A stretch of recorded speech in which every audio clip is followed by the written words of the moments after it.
Well, in this early part of the American Hockey League season, it might seem like divisional points aren't all that important, but when you're establishing more of a rivalry than the Rochester Americans and the Toronto Marlies currently have, you have to pick up the 2 points early so that you have them in the bank.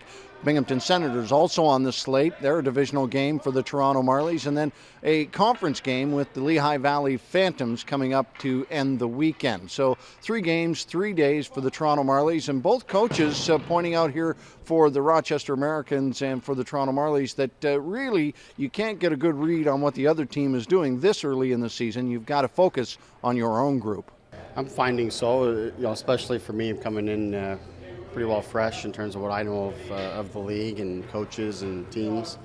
Obviously rely on Gord and his experiences and materials we have from last season. But you come in early in the season, you don't know what changes have been made, and there's been a lot of coaching changes around pro hockey at all levels. So we'll see how that affects everything. But really at this stage, just focusing on our team as much as we can and trying to show that maybe 1 or 2 things on the opposition that we think might be important. Well, again, it's important that you do get to know your own group as far as what you want to be accomplishing every game. And we've been on the road here a little bit just early on, and after a good start, we had a good weekend before the trip.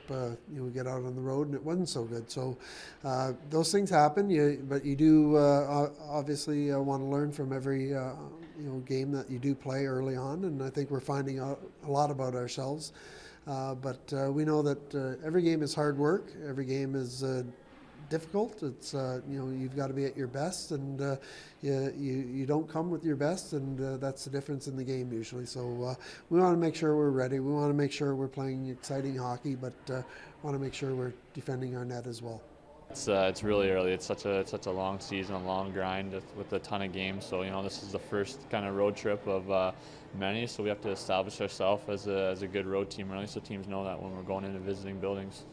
One of the tough things, of course, is there's no trends here early in the season. It's not like you can look across at Rochester and say, oh, hey, they do this, and so we can play against that. It's really just about your own game. Yeah, it really is. I'm sure we'll look at some of their tendencies here this morning, so we know somewhat what they're doing. But it just boils down to us playing our game, and like you said, we play them so many more times. The first time's always different. Well, the Sabres making changes as far as goaltending is concerned. They send down Nate Lewin and then will call up Linus Ullmark, and that means that Lewin will likely start in this first contest of the weekend for the Rochester Americans. Taking a look at the possible goaltenders that the Marlies will face this weekend, there you see Nate Lewin on the chart. A little early to start putting numbers and hard concrete results on some of those players, and even the Marlies are concerned. You're talking about 2 games, Bebo and Sparks each.